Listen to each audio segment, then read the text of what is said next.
Hello friends, we've been attempting to establish the second law of thermodynamics using a theoretical illustration of what occurs when a machine operates in the thermodynamic framework. Now, we saw in our previous lecture that when a machine is operating in a thermodynamic framework, which means that there is a thermal energy that is involved and there is a noticeable amount of work that is done by the system. So in this thermodynamic framework, when a machine is operating, it is possible for us to represent the operation of this machine using an illustration that involves the fundamental thermodynamic variables, and this we refer to as the Carnot cycle. So what Carnot cycle does is helps us represent the operation of any machine that fundamentally works in the thermodynamic framework, wherein the heat is involved and the work is involved. It can be input, output, irrespective of it. When heat and work is involved, the Carnot cycle helps us describe its operation using fundamental variables without any complexity, ignoring all the different mechanisms that could be involved, different machineries that could be involved, different forms of work, different forms of heat. Irrespective of all those, the Carnot diagram or the Carnot system helps us, the Carnot cycle helps us describe the operation of such a machinery wherein work and heat are simultaneously involved. So this a Carnot cycle representation, the axis that is considered for the Carnot cycle is none other, as like we already seen, is the fundamental thermodynamic variables, that is the pressure and volume. Now for our discussion, we have been considering the operation of a heat engine, and this heat engine, the characteristic feature of the operation of this heat engine is it takes in a specific amount of heat, or it takes in a heat input and converts this heat input into work, and not all of this heat input is converted into work, but some portion of it is lost from the heat engine. Now this operation of the heat engine can be of course represented by or represented in the using a Carnot cycle. We have a system at A, and here we feed in some heat, and because of that the work is done by the system, and there is a change in the state and the system reaches the state B. And for the system to move from state A to state B, we have fed in some heat, and this heat is provided by a reservoir that is held at a relatively high temperature, and there is a heat that is being fed in. So this heat is being fed in from the reservoir at high temperature. The temperature is T high. Now once the system reaches B, we allow the system to equilibrate, and the system then reaches a state C with a temperature that is less than that of the high temperature that is associated with the high temperature reservoir. So essentially you have from the system, when it changes from state A to state B, you have an isothermal change, and it is a non-adiabatic change because there is a heat input and the system changes. So when there is a heat input, it is non-adiabatic. However, since the temperature is constant, we have isothermal change in the state from A to B. Now once the system reaches B, we allow the temperature of the system to decrease to equilibrate with the surroundings, and it reaches C, and this transition is rather non-isothermal, but since there is no exchange of heat, it is adiabatic in nature. Now once the system reaches the state C, we remove the heat that is lost by the heat engine, and thereby doing some work on the system, and therefore the system reaches the state D. So from A to B, we are feeding in the heat input. From C to D, we are removing the heat that is lost, thereby indicating or thereby including all the heat exchange that is associated with the operation of heat engine. So in the operation of heat engine, there is a combination of heat input and heat output, heat that is fed in and the heat that is lost. This both are included in this Carnot cycle. Now in order to remove this heat from the system, there is a reservoir that is involved. So there is, like the heat feed, there is a reservoir that is involved, and this reservoir is rather, when compared to the reservoir that produces or that feeds in the heat to the system, that feeds in the heat to the heat engine, this reservoir is at low temperature, and because of this the heat is fed into this reservoir and the heat is removed from the system at sea and it is being fed into this reservoir that is of low temperature. So the high temperature reservoir feeds in the heat, the low temperature reservoir it removes the heat from the heat engine. So what essentially you have is this particular heat is removed, and in order to complete this Carnot cycle, when the system reaches point D, the system is compressed and it is enabled to reach the initial point A. Now in the previous lecture we saw that considering this whole Carnot cycle operates and it begins at the starting point and ends at the starting point. Any state variable associated with this cycle, the sum of it all when this Carnot cycle is complete will be 0. So therefore the overall change in the internal energy when the system moves in this Carnot cycle, and when it starts from A and when it ends at A, the overall change in the internal energy will be 0. Now this change in the internal energy, or this lack of any change in the internal energy, helps us quantify the heat input and the amount of work that is done during the Carnot cycle. So if you consider the lack of change in the internal energy, so from the first law of thermodynamics we have this expression, and combining these two we know that the amount of work done is nothing but, or it is equivalent to, the overall heat exchange that occurs during the Carnot cycle. And the overall heat exchange, it involves the heat input which is fed into the system and the heat that is lost, that is taken out of the system. So this is the overall heat exchange that occurs, and this overall heat exchange, it is translated into the work during the operation of the heat engine.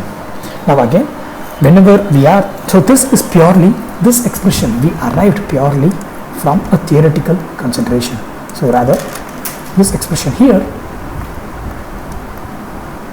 we arrived at it purely from a theoretical discussion. We did not consider any physical system. Now when you relate this expression to a physical system, we are able to notice, or we are able to see that this is how a physical system would operate.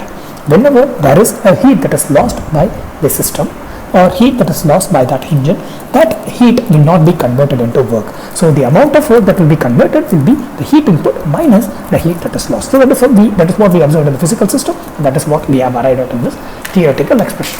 So whatever we have arrived at in this theoretical expression and relating it to the physical world, there is a consistency, and whenever there is not a consistency, then we have to postulate a law such a way that a consistency can be arrived.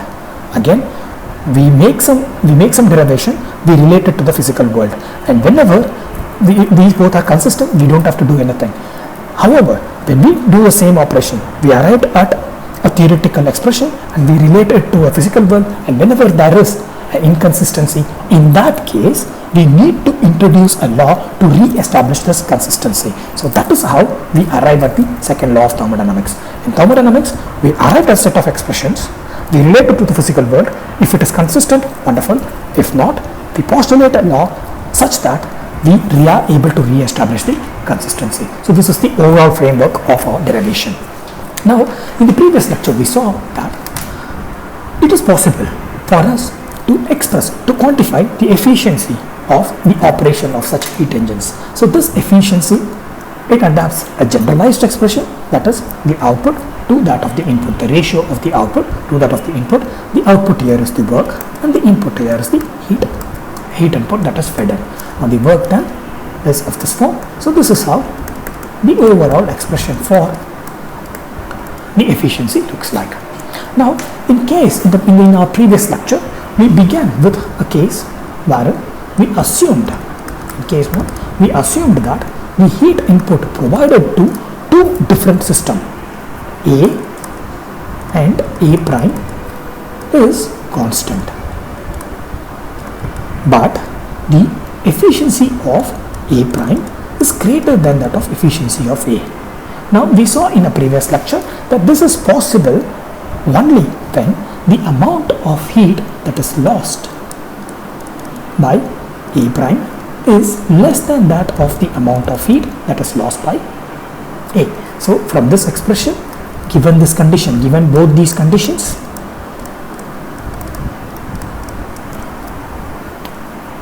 it is possible for A prime to have a greater efficiency only when this condition here is satisfied. Now, in order to arrive at a set of expression, we saw in our previous lecture that it is possible for us to consider a couple of heat engines, two heat engines, that is A prime and A coupled with each other. So we have A prime and A coupled with each other, two heat engines coupled with each other. The A prime is attempting to move forward, the A is attempting to move backward. And since we have a heat input that is constant for both these, and since efficiency of A prime is greater, so ultimately this couple will move forward. There is a specific amount of work that is being done. Now we saw the amount of work for the A prime would be Q input, which is constant for both, and the corresponding heat output, and for A it will be the heat input and the corresponding output.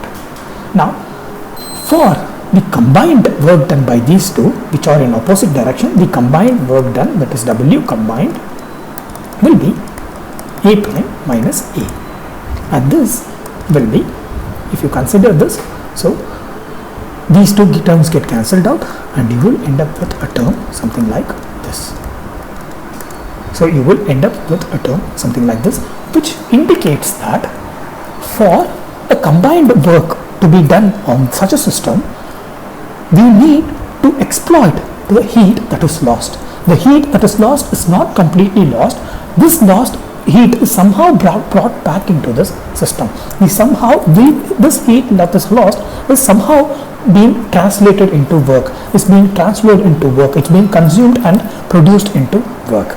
So this means what we have essentially constructed is a complex system with two different heat engines, wherein you are able to translate the heat that is lost into work. So essentially, by this assumption, by this thought experiment, what we have essentially constructed is a complex system that comprises of two coupled heat engine that is capable of converting the heat that is lost into work. So the work that we see, the combined work, is we get it from the heat that is lost. So what would that be? Let us consider a simple illustration and see what would that mean.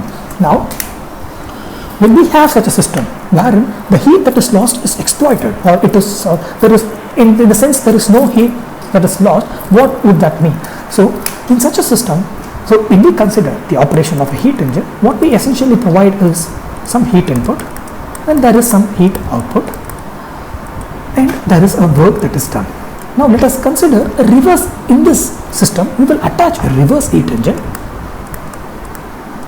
So this reverse heat engine will intake this work done and it will produce the corresponding amount of heat. So for the operation of this heat engine, the corresponding amount of work done is Q in minus Q out. So this heat is what will be produced here, Q in minus Q out. Now supposing so this is the first cycle, what we end up with is when we feed a Q in heat input, after the first cycle of events we arrive at Q in minus Q in output. So we arrive at a heat that is the subtraction of the initial minus the heat lost. So this is, let us assume it to be Q1. So we provide a heat input and there is a Q1 output. So this Q1 is less than that of Q input because the heat amount of heat is lost. Now it is possible, supposing I create a cycle in such a way that this Q1 is fed back into the heat engine. Now what would happen is this Q1 will produce a work Wn, W1. So when I feed in Q1, it will produce a work W1 and this W1 will be equal to Q1 minus Q out.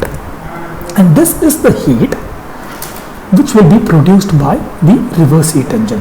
So if I feed in Q1 as my input to my heat engine, it will produce a work and this work, when I feed it to the reverse heat engine, will get translated, because again the heat is getting lost. Even though I am now my input is different, even now my input is not QIN, it is Q1.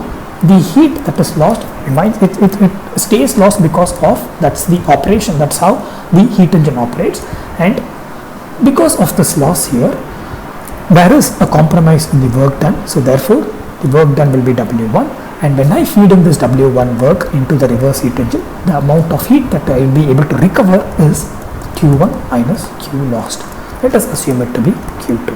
So when I consider and feed back this Q2, then what essentially would happen is, gradually as the cycle proceeds, the amount of heat input will keep on decreasing, and ultimately it will reach a point 0 and the overall cycle stops. So because of the loss of heat engine, or rather the loss of heat by the heat engine, when we consider a cycle like this that comprises of a heat engine and the reverse heat engine, the overall operation of this combination of heat engine and the reverse heat engine, the cyclic operation of this heat engine and the reverse heat engine stops at some point, because at each stage there is a specific amount of heat that is lost. So the specific amount of heat that is lost ensures that this cycle of heat engine and reverse heat engine operating will stop at some point. So it is the heat that is lost that ensures that this cycle stops at some point. It is not going on forever. Now supposing we found a system which, like for instance coupling two heat engines, we found a system wherein this heat that is lost is getting back and converted into some form of work. Is converted back into some form of work. Essentially there is no heat that is lost. Then what essentially we are doing is, we have found a way to ensure that this cycle goes on forever. Let me repeat. So we have considered a system that comprises of heat engine and reverse heat engine, and we have reconstructed a cyclic process. And because this heat engine loses some heat, this cyclic process stops at some point. Now if we construct an engine wherein there is not much heat that is lost, or there is no heat that is lost, or the heat that is lost is converted into the work as well, then what essentially would happen is, the heat input would remain the same, and the engine or the whole system, the cycle will never stop. The cycle, it stops in the first place primarily because the heat that is lost stays lost. It is not converted into work.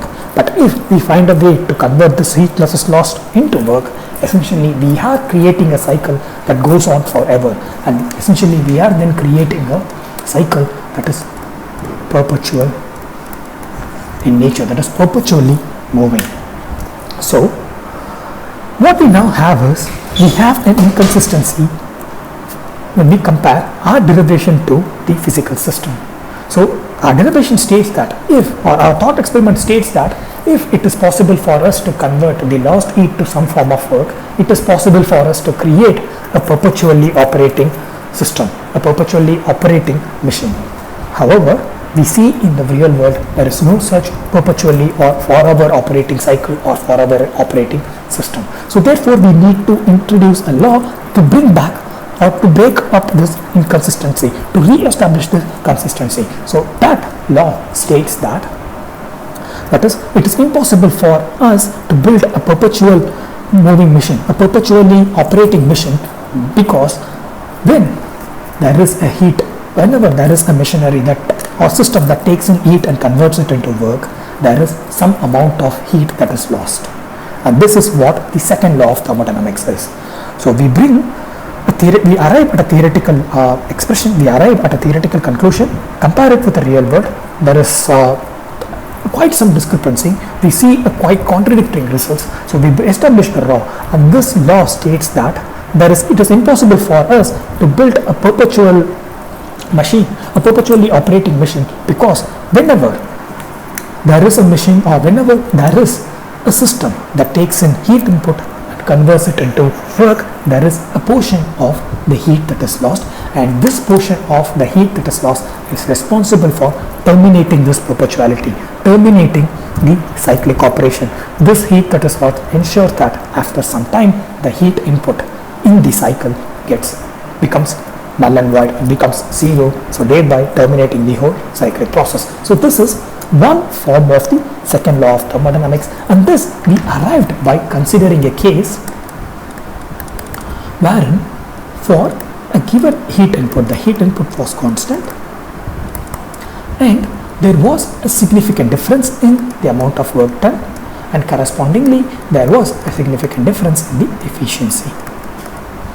Now this is like I said, it is a one form of expressing the second law of thermodynamics. Now let us see what is the other way of expressing the second law of thermodynamics. For that, let us consider a case 2 where the work that is done by both A and A prime heat engines are constant. However, despite the work that is being done by the A and A prime being constant, the efficiency of A prime still remains greater than that of A. Now in order to establish that, we need to see how it is possible for the same amount of work, how one can be more efficient than the other. So one way it is possible, or the way it is possible, is when the A prime consumes less amount of heat input when compared to A. So this condition, that is same work, greater efficiency. Let me highlight the conditions that we need to satisfy, that is the same work, less efficiency. This condition will be satisfied only when the amount of heat input that you provide for A prime is less than the amount of heat input that you provide for A. Now we know the expression, so we saw just moments before, the expression for work done by A prime can be expressed as, and the work done by A can be expressed as. Now given that this holds, that is these two are unequal, the heat input are unequal, and given that A prime does more work, or A prime is more efficient than the other, meaning this combination of these two terms is greater than the combination of these two terms. Again, what we essentially have is a combination of these two terms, and when you consider the efficiency, we have work minus heat input, or work and the ratio of the heat input. So this is essentially possible. So the one machine operates at a greater efficiency when compared to the other machine only when the corresponding heat exchange is different. So in this case, when the heat input for A prime is less than that of heat input for A, in order to ensure that both the work done that is constant, that is A prime and A, so both these works are constant, this is only possible when the output of A prime is less than that of the A. Again, two systems are producing same amount of work, and we assume that efficiency of one is greater than the other. From this two condition, we conclude that the A prime consumes less amount of heat when compared to A. The other stage, now when we compare the expression for the work done by A prime and A, we arrive at these two sets of equation. Now we have three conditions. One is the work done by both these A and A prime are the same, and one of the input is smaller than the other. Now this is possible. Now we have condition 1, condition 2 and condition 3. So if we need to fulfill these three conditions, it can only be fulfilled when this relation here is satisfied. So what this means is that whenever we have two different engines that are doing same amount of work but efficiency of one is greater than the other, it means not only the heat input that you provide for the efficient machine is lower, but the heat lost by the efficient engine is also lower. So that is what the conclusion we arrive at. So we have three different sets of relations here. One is the inequality in the heat input, the inequality in the heat that is lost, and equality in the work that is done. Now we have expressions for the work done by the efficient engine A prime and less efficient engine A. Since these works are equal, since same amount of work is being done by both these engines, we can equate the two on the right hand side of these two expressions.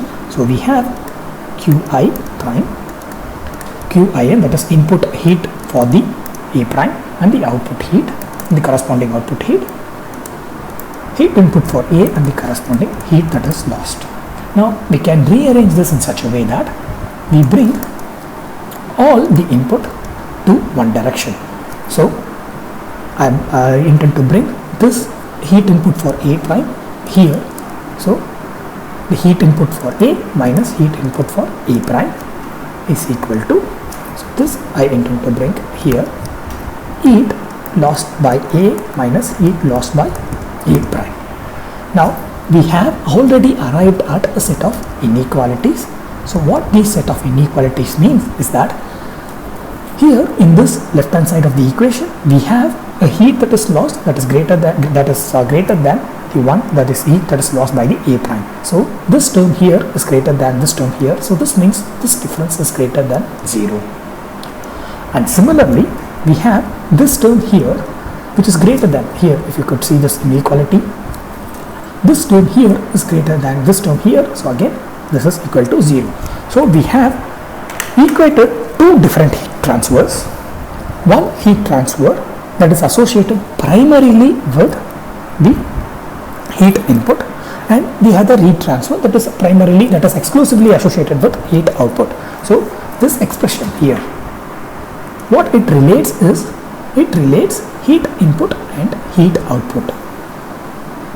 Now if you look closely, what you see is that both these are not only equal in magnitude but they are also equal in sign, meaning the right hand side of the expression is positive, so is the left hand side of the expression. Both these are positive.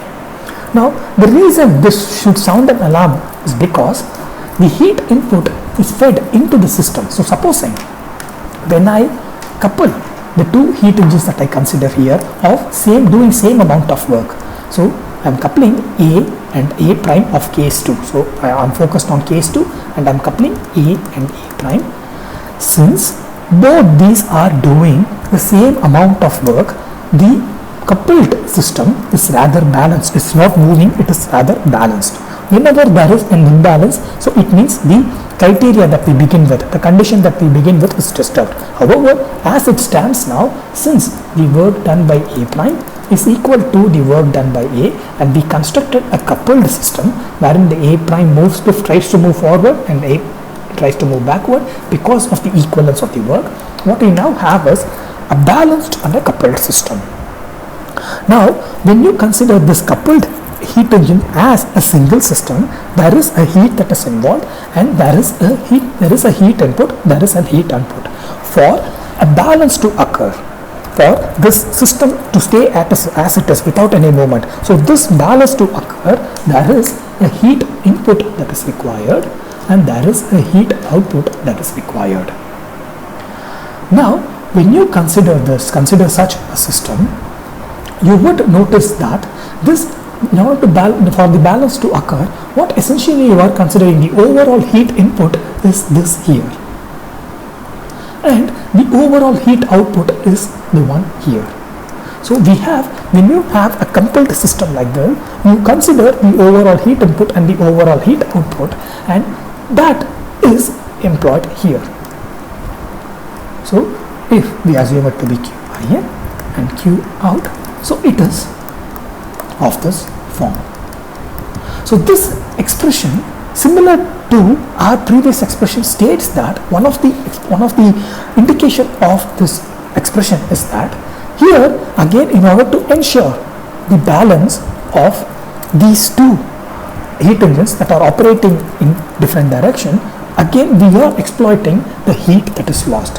So we are arriving at the same conclusion that we arrived at case 1, that is, heat that is lost is not completely lost. It is again used for the balance here, and given its sign, for it to be used for the balance, it needs not to be let out but back fed in back. So again, like in the previous case, we arrive at an instance, we arrive at a situation where, in order to ensure that both these heat engines are in balance, the heat that is lost is not completely lost but need to be converted into work. Only then the balance is ensured. So it means the heat is not lost but heat needs to be fed in back into the system. Now, the second law of thermodynamics, in order to express the other version, the other way of looking at this particular instance, wherein the heat that is not lost is completely lost. It's not completely lost, but it is back fed into the system. In order to achieve that, what needs to be done is, in order to do that, for us to transfer the heat back into the system, what needs to be done is, if you could recollect our Carnot cycle, we saw in the initial instance, we saw that for the heat transfer to occur into the system, the reservoir should be of high temperature. So for the heat transfer to occur into the system, we need a reservoir of high temperature. Only then the heat will transfer into the system. But the Carnot cycle is built in such a way that the heat that is let out into a reservoir of low temperature. So what essentially we have is, when we construct a Carnot cycle, when we consider such a system in the framework of a Carnot cycle, the heat is supplied from a reservoir that is of high temperature, and the heat is removed when a reservoir that is of low temperature. Only then the heat will be moving back from high temperature to low temperature. The heat will be moving back into the reservoir of low temperature.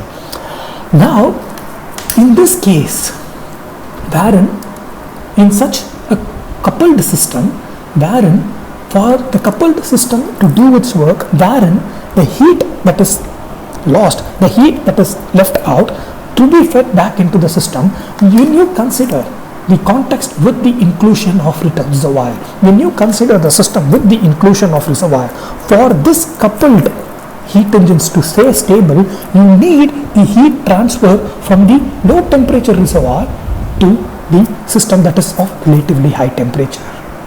So essentially, this is the same way, or some aspect of this operation of this particular engine is similar to what we considered in our previous case. Essentially, we need some heat input back into the system in order to ensure that the system is the working of the system is as we expected.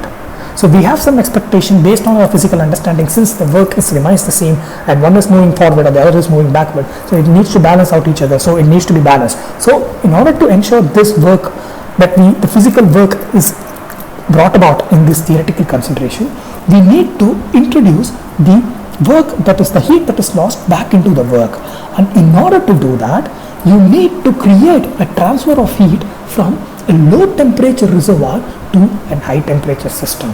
So therefore, again, we are arriving at an inconsistency wherein there is, or in order to ensure that whatever theoretical derivation we have arrived at is consistent, we need to have a heat transfer from a low temperature reservoir to a high temperature system.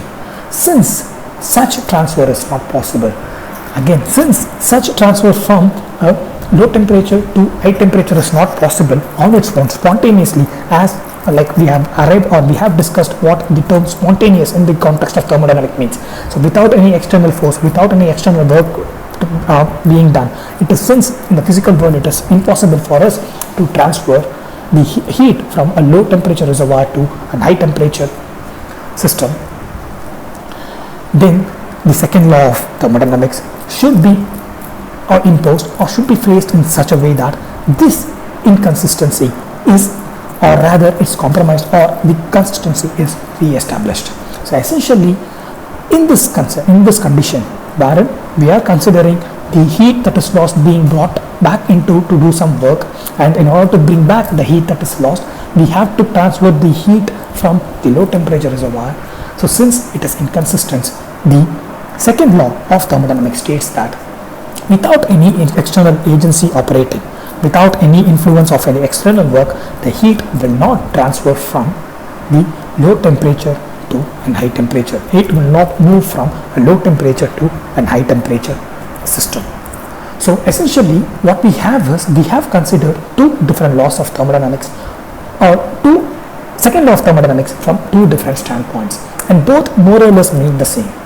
So essentially what we have is, in case of the first law of thermodynamics, we exclusively focused on the heat that is lost, and we saw that if the heat that is lost is not completely lost, then you would end up creating a perpetually operating system, a system that is keep on working, and such system is not possible in the physical world.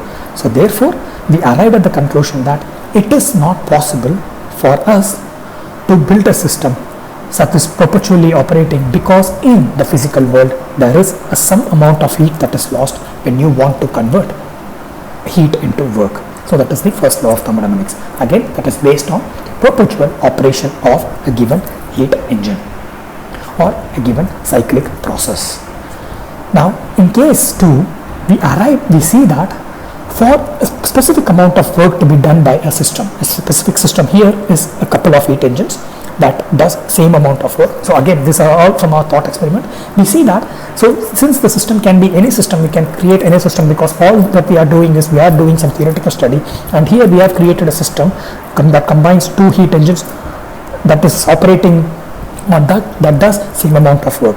And for such a system to do the same amount of work and stay balanced, we saw that some amount of heat needs to be needs to be transferred back into the system, needs to be transferred back into the work. The balance that we know to be established with this system, that we know should be established with the system, is only possible when some amount of heat are converted into work, some amount of heat are being traveled back, or it being sent back into the system to convert it into work. Now in order to do that, we need to establish a heat transfer from the low temperature reservoir to the system. So second law of thermodynamics, or second law, this version of the second law of thermodynamics, it includes the relation between the heat transfer between the reservoir and the system.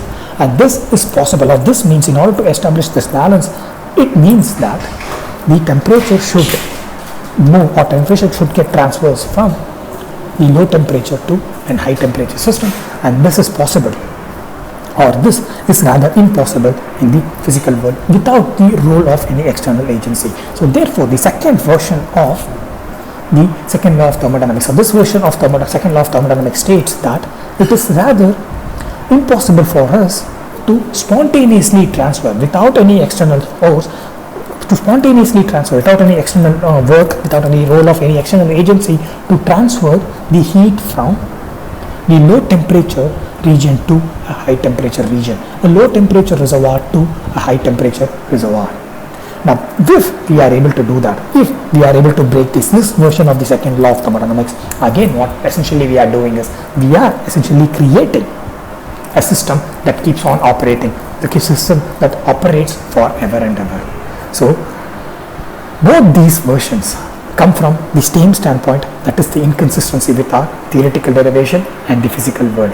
So both these system has to do with the heat that is lost. And if you could recollect, the heat that is lost is what brings about, the heat that is lost is what brings about the irreversibility. If you could recollect our earlier discussion, the heat that is lost, it's what brings about the irreversibility in this operation of the heat engine. The same can be viewed, maybe consider the combination of heat engine and reversed heat engine. That is the heat that is lost that brings the physical attributes to our theoretical system, to our theoretical consideration, to our theoretical discussion. It is the heat that is lost that brings some physical sense to it. Now if we somehow translate the heat that is lost back into work, or if we somehow put back the heat that is lost into the system, then essentially we are losing the physicality associated with the theoretical discussion. Again, it is the heat that is lost that brings about the physical attributes into our theoretical discussion. It is the heat that is lost that talks about the irreversibility of the system. It relates our physical derivation to that of the, or rather it relates our theoretical derivation to that of the physical world. And if we mess up with this heat that is lost, if we mess up with this irreversibility, then our the theoretical derivation will no longer be consistent with the physical world. In the first version, we assumed or we saw that this heat that is lost is somehow translated into work, and if it is done, then we have a system that is working on forever. In the second case, such working on a system was possible only when the heat temperature is transferred from a low temperature region, or a heat is transferred from a low temperature region to a high temperature region. So both these are inconsistent, and these inconsistencies are expressed as two different variants of the second law of thermodynamics. One is the heat that is lost by the system, it stays lost, and because of that we are not able to establish or build a spontaneous or a perpetually operating machine. So heat that is lost is often or is always observed when a system changes the heat to work. In the second version of the second law of thermodynamics, since it is impossible for us to transfer heat from a low temperature region to a high temperature region without any external work done. Now if we break this second version of the law, then we end up again creating a machine that operates perpetually. So this is the two different or two critical versions of the second law of thermodynamics. Again, it is vital for us to note that the first law of thermodynamics, it was again purely theoretical. We introduced something, an internal energy. We described the change in the internal energy based on our thermodynamic framework, that is the combination of work and thermal energy transfer, heat transfer and the work. Based on that, we arrived or described the change in the state of the system. So that is all the first law of thermodynamics has to do. But in case of second law of thermodynamics, it is a most critical one, primarily because it relates whatever discussion we make in the field of thermodynamics to the physical world. Now that's the reason when the second law of thermodynamics is broken and the second law of thermodynamics is not fulfilled, then our entire derivation, it doesn't make any sense. If we are doing any derivation, any sort of derivation in thermodynamics, if the second law of thermodynamics is violated, then this derivation, whatever derivation you are doing, it doesn't make any sense to the physical world. So that is how much critical the second law of thermodynamics is, because it relates our understanding of the thermodynamic concepts to the physical world. And if the second law of thermodynamics is broken, then whatever derivations we make doesn't have any relevance to the physical world. So with this, our discussion with the second law of thermodynamics is winding up. So we have seen two different versions of it, and with this we will be attempting to relate this understanding, we will be attempting to relate to several different changes that are important to us, that are relevant to us. So before doing that, we will try to express the efficiency of a given heat engine that we described that was pivotal for all this discussion in a different manner. So before we see how the second law of thermodynamics, the critical one that relates our thermodynamic discussion to the physical world, how it is important for us for the changes that is relevant to us, we will consider, or we will attempt to express the efficiency that we have seen so far, that is the ratio of the work output to the heat input. And this we have seen to arrive at an expression something like this. And if you play around, or if you can manipulate this expression here, you would end up with a term like this. So this is the expression for the efficiency, and beginning with this expression, we have arrived at two different versions of the second law of thermodynamics. Now it is possible for us to discuss the second law of thermodynamics even based on this efficiency. Now all the second law of thermodynamics is based on, again we saw that it is largely dependent on the irreversibility that is associated with the operation of the system, that is the heat that is lost. Now when we play around with this heat that is lost, try to convert it into work, or try to feed it back into the system, irrespective of it, when there is no heat that is lost, then what essentially we are having is, we are having a system that has efficiency equal to 1, or sometimes it is also greater than 1. So when you are feeding back the heat that is lost into the system, and in a sense you are providing more heat into the system, then what essentially you are creating is, you are creating a negative, or by convention you are feeding back, when you are feeding back the heat that is lost into the system, back into the system, then essentially what you are creating is you are changing the convention and you are progressing, or you are increasing the efficiency of your system. So both these versions of the second law of thermodynamics can be expressed based on, or can be related to, the efficiency, and it means, or it is rather, in terms of efficiency, the second law of thermodynamics means, or the second law of thermodynamics can be expressed or stated as the efficiency of a machine, of an heat engine in the real world is always less than 1. It cannot be equal to 1, or it cannot be greater than 1. So the second law of thermodynamics that we saw that as two different versions, or it can be expressed in two different versions, even though it all stems from the same aspect. It all stems from the irreversibility. It all stems from the loss of heat. Even though it is expressed, or it all stems from, or it is all dependent on the heat that is lost, because of this particular relation, or because of its dependence on the heat that is lost, both the second law of thermodynamics can be expressed simplistically by considering the efficiency. So in terms of efficiency, the second law of thermodynamics simply states that for a heat engine in a physical world, its efficiency can either be 1, or rather it can always be, or it is always less than 1. It cannot be 1 or greater than 1. So this is all the second law of thermodynamics in terms of efficiency mean.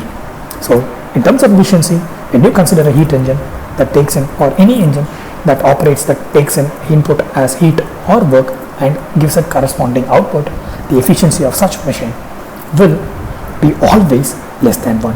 It will never be greater than or equal to 1. So this condition here, even though theoretically we will be able to discuss it, physically it is impossible. So with this, I would like to wind this lecture up, and we will build on this in the next lecture. Goodbye.